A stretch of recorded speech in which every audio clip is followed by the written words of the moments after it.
What is an explosive workout? Most people just end up throwing around some stuff that looks flashy or fancy and they hope it kind of works together. They just throw it all together. Or maybe you've done this, I know a lot of people do.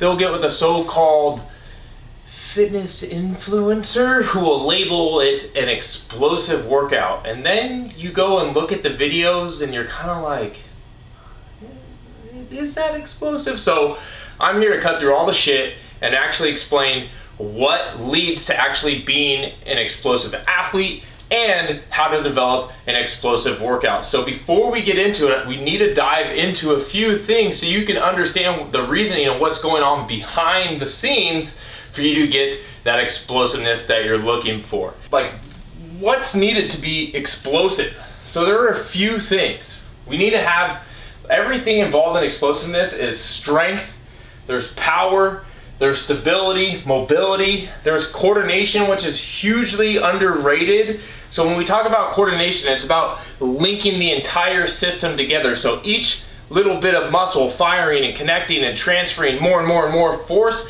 ultimately to being that explosive athlete. And the last thing is the elastic strength or stiffness. So this is like your tendon's ability to help aid in the force production and to transfer that force. Okay. Now there's some other things that we can get into, like rate of force development, working on the amortization phase or stretch shorten cycle that will really help with the transfer and transition and that quick reactiveness to produce that power. But for now, we just need to understand that there are strength, power, stability, mobility, coordination, and elastic strength.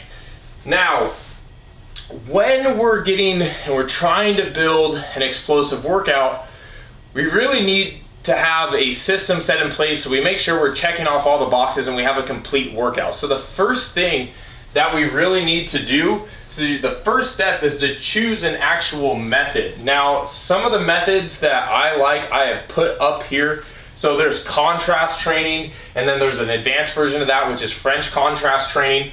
So contrast training is taking advantage of what's known as PAPs, so PAP, or post-activation potentiation. So essentially you stimulate your muscles in your central nervous system with a very heavy load, and then you go to an unresisted, very explosive like plyometric. And what happens is that your body still thinks that it needs to produce all that force, all that power, have that rate of force development, and then it's primed, you go into your plyometric and you have a better performance with that plyometric or power-based movement.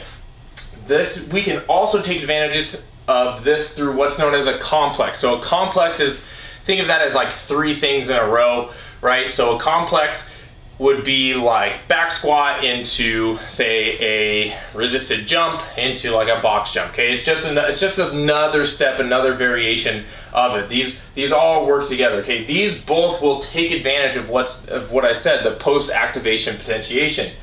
And then there's just your standard appropriate programming for explosiveness. So all that is a correct exercise sequencing, meaning that if you're working on power and strength, you typically want to put that at the beginning, or sorry, not strength, but power. You typically want to put that at the beginning of your workout when you're the freshest. Your central nervous system still has a strong drive. There's no fatigue in there, so you get the absolute most out of your workout. Because when we're trying to develop power, which is the main thing we are really after for explosiveness in our training, you have to be very well rested and you have to give it 110%. Like, you have to be moving at that top performance of that you can absolutely give, or else we're not really going to hit the threshold that we need in order to make the performance or explosiveness gains that we're looking for. So what are the methods, right? We got our contrast, French contrast, complex, and then our standard type of training. The next thing we need to get into, well, some background information. When we're training for power, these are typically the sets and reps and rest periods that we want. So we typically want low volume, not a bunch of high volume. If you see anyone who's like, I'm training for power, and they're doing 8, 9, 10, 11, 12, 13, 14, 15 reps, you're not really working that, unless it's like a very light, high velocity movement where there's not much going on. But traditionally, those higher rep ranges are for muscular hypertrophy and endurance, which aren't really what we're looking for when we're talking about quick, fast, and explosive movements. So We want to keep it around 2 to 5 sets, 2 to 5 reps, an ample rest period to allow our central nervous system to recover, our energy systems to recover, so again, we can give that maximal effort. So about a 3-minute or more or greater rest period. So after we've chosen the method, and at the very end of this, I'm gonna go through an entire template that you can just plug and play. So you can either skip to that or watch all this to make sure you understand. So the next thing we need to do is we need to choose our power focus. When we talk about power, power isn't just lifting the heaviest weights we can as fast as possible. It actually lies on a spectrum known as a force velocity curve. And that's what this is over here. So we have force going up and down, we have velocity going horizontal, and we're working through a spectrum. So at the very top, we have our max strength.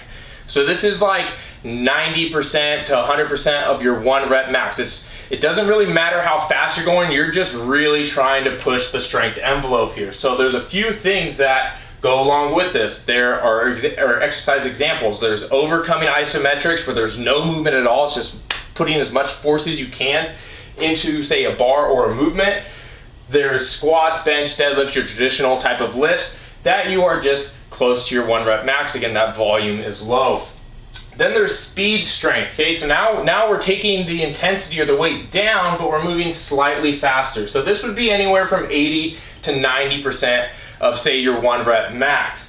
So now there's some things we can add in, like Olympic lifting, such as like a power clean or a full clean that start to get added in there, or a clean pull, okay? There's squat, bench, deadlift. With a lighter load, you're just now trying to lift that weight heavier. When it comes to power, exercise selection and the weight that you use truly do matter a lot. We can't be mixing and matching goals in the exercise selection. If they don't match up, we're not going to get the results that we're looking for. Then we go into peak power, okay? So that's anywhere from 30 to 80% of your 1 rep max. And again, that goes back to the exercise selection that you're doing.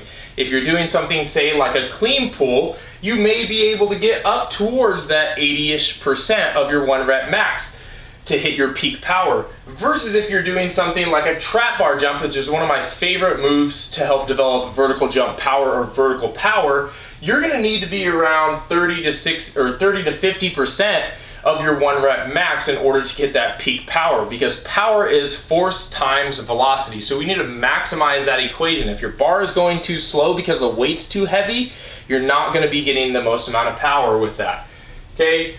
And again, there's still Olympic lifts in there, like hang power cleans, hang high pulls, things like that you can get a high speed and still move some heavy weight on. But we're trying to maximize the peak power here. Then we move into speed strength. So now the weight's even lower, but we are moving even faster. So some exercises that you can get into, there's still some Olympic lifts and like trap bar jumps. It really depends on the load, okay? But then there's like resisted plyos. So using, say, like dumbbells in your hands before doing a jump, or adding a band, say, to your waist when doing a broad jump. Those are gonna add some extra resistance that are gonna get you into that speed strength. But typically it's around 30 to 60% of that 1 rep max. Again, it's a range. And then the last piece is velocity. So this is lower than 30% of your 1 rep max, okay? So it's very light, but very fast. So we're working that central nervous system, the fast twitch, all of that stuff is what we're going for. Speed is the name of the game if we're doing velocity movements, okay? So things like plyos, okay? There's intensive and extensive plyos. Typically, I'd want to be more extensive plyos, like a broad jump, vertical jump, box jump, some depth jump, into some things like that, okay?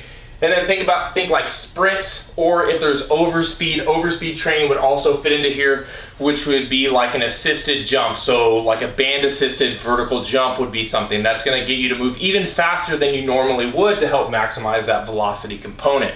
So we need to choose which of these is going to be our power focus before we even get started with the exercise selection, okay? So and I'll show you at the end, there's 2 different kind of like splits that I have using complexes that'll make sure you don't mess this up at the end, which I'll get into, okay? After that, we need to get into choosing whether we're gonna do upper or lower. Very simple, right? Are we gonna stay upper focused with our power and explosiveness work, or are we gonna do lower body? Then to take that a step further, we want to make sure that everything's going in the same direction, right? So we have vertical up and down pressing versus horizontal, okay, for upper body, or we have lower. Are we going to do vertical up and down like a squat, or we're going to do more horizontal, something like a sled sprint, or if you choose to use the posterior chain and like a hinge pattern, that would be more of a horizontal focus. You could do like a hip thrust and some things like that, and kettlebell swings and different things like that to get some of that power. So after we've decided that, then we need to select the exercises for the main focus, okay? And I'm talking like what's in that power complex, what's in that contrast set, what's the main thing we're doing here, okay?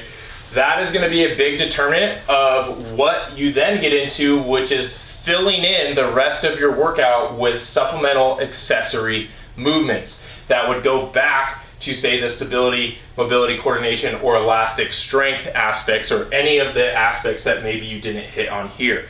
So if we're following a standard type of training workout split, say we do something on the speed strength, we have a heavy Olympic lift, our accessory movements, we would then want to have some of the other peak power, or say speed strength, where we're doing like a weighted jump to help aid in that power production, or some standard plyometrics to help aid in that. Now, when we get into this, which I'm about to break down for you right now, so I'm going to share with you the template, the sets, reps. You can just plug and play different exercises. We're going to be using a complex as the main strength movement, and then fill it in with the accessory lifts. So a simple workout structure that you can use that incorporates the power complex that I talked about earlier is to start with a dynamic warm-up. So you can do things like world's greatest stretch, you can do some A skips, B skips, you can do, you know, the walking quads. All of that dynamic warm-up stuff is just good. We want to get the blood flowing, we want to create a little bit mobility going in. And then right after that, I typically like to get into what's called extensive plyometrics. So those are just like little hops and skips. We're starting to prime the ankles, we're working the tendons a little bit, we're waking them up. Pogo hops, single leg line hops, plate hops, single leg or double leg, lateral, vertical. Okay, we just want to make sure, typically I choose around 2 to 3.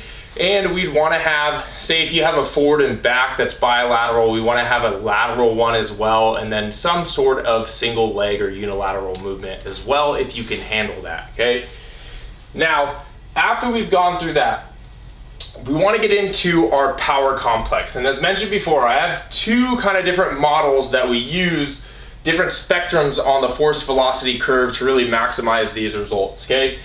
So a true model to really take advantage of post-activation potentiation would be choosing a max strength movement before going into a straight peak power type movement, and then to a velocity movement. So we're hitting 3 different spectrums on the force velocity curve. So for example, you could choose something like a back squat, or a high box squat is one that we really like, or a trap bar deadlift is another one that we really like, where you're doing anywhere from 2 all the way up to maybe 4, 5 reps if you can handle it. Then you'd be going into something like a trap bar jump. So we always want to keep the movement pattern the same. So if we're working a max strength movement that's vertical force up and down, that's a squat, we want to keep the same thing going. So trap bar deadlift, say into a trap bar jump where we're using about 30% or 30 to 60% of the weight we were using here, and then something like a plyometric, pure plyometric, or you can even go over speed if you really want to, where it'd be something like a box jump or drop-in box jump, or hurdle hops would also be something that you could do as well, because they're all working the vertical force component in a squat pattern. Now, if you're someone who is already like really strong, but they need to be working more on the faster, more explosive type of training, you're gonna wanna tend to go over to this area. So if you lack a little bit of strength, this will probably be a better option for you, because you're gonna build some of that strength up, which is gonna aid in your power output. But if you're someone who's already like pretty strong and you really just wanna get a lot faster and cleaner with your movements, then you're gonna do this one, which is you're gonna be working speed strength, then go into, strength speed, which is 80 to 90%. You can do some sort of Olympic lift variation, say like a clean pull. Then you're gonna go into a speed strength movement. So something that is a little bit lighter, right? We're working 30 to 60%. So if you did a clean pull where you're coming through, driving the hips through and coming up, we're working the glutes a lot there.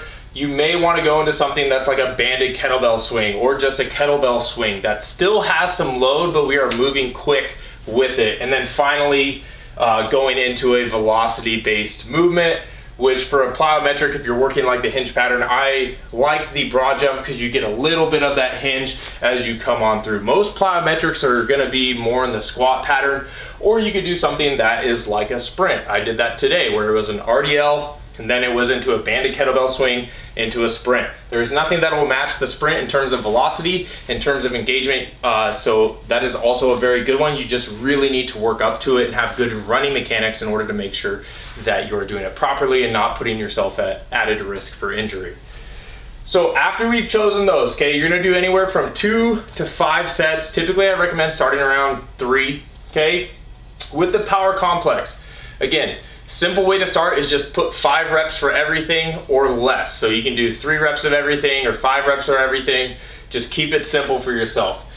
Between the first 2, you're gonna rest anywhere from 15 to about 30 seconds, okay? That's to take advantage of that post-activation potentiation, and that's why the volume's so low, so you don't get fatigued and your muscles aren't fatigued going into the next exercise, okay? So you're gonna do, say, you're doing that trap bar deadlift for 3 reps, okay? Then you'll take a 15 to 30 second rest, you'll go into a trap bar jump. After that, you would take another 15 to 30 seconds rest. If you need to go a little bit longer, that's totally fine. Just don't go above really a minute or so with that before going into, say, a box jump. At the end of that, that is where you are gonna rest your 3 to 5 minutes so you can fully recover and give it your best effort on the next set that you do. So after that, we're gonna get into our accessory movements, okay? So if we chose a squat pattern here that is vertical up and down, we wanna choose a hinge pattern or another squat pattern that is either gonna be unilateral or bilateral. So if you're doing a more squat focused day, you can still focus on the squat, and you typically either keep it bilateral or you can move unilateral, but we want it to be opposite of what we did here. So if we're going up and down here, we want to add some accessory work in the strength realm, so anywhere from 6 to 8 reps. I would say you can go a little bit lower, but you'd want to do something like a goblet lateral squat, or you could do something like a Bulgarian squat if you wanted to keep the vertical up and down, and this was, say, a lateral movement over here. After that, this next piece comes back into filling the other buckets of what it takes to become explosive. It's working our core, our hips, and some rotation, okay? So choose one main aspect. Do you want to work stability? Do you want to work more of that coordination piece? So say a stability piece would be doing something like a loaded carry where you're having to stabilize the trunk and the hips a little bit to work that stability. Or if you wanted to work the more rotational piece and the coordination piece, you can add in some more like throws with your core, or you can add in like a combo move where maybe it's a lateral lunge coming up and through and rotating a little bit to get that coordination and rotational piece in there. After that, again, we're going back to those things that are needed for explosiveness, true explosiveness and power. We're gonna do some isometrics, and this is really to take care of the tendon health, strength, elastic strength, and it'll give us some joint specific strength as well. So if there's any like runners or anything, you wanna work a specific angle, say for like acceleration, that'll work as well. So you'd be doing something like a yielding isometric where you're in a deep lunge. Ones that we really like is a sprinter lunge where your knees over your toe, you're on the ball of your foot, so you're developing that ankle strength and the quad strength and the stiffness there and the tendons, and you're gonna hold that anywhere from 30 all the way up to a minute, 2 minutes. It really depends on where you're at and what weight you are choosing to use, whether it's body weight or you have some dumbbells in your hand. And then the last thing we're gonna work on is that mobility piece. So we're gonna do some like hip mobility, if just sticking with the squat pattern. We're gonna do some hip mobility. We might add in some more like lateral movements with our mobility to really round out and create a truly full workout that'll actually help you get more explosive. And if you want to see what it's like and dive deeper into, say, French contrast or contrast training, I have an explosive athlete guide down below that you can download completely for free. It'll break it all down. There's a full example of workouts that you can do. There's multiple in there, and then it shares my true thing that I really love when it comes to developing explosiveness in there as well. So go click the link down below, grab that, and I will see you in the next video. Make sure to like, comment, subscribe, and let's get explosive.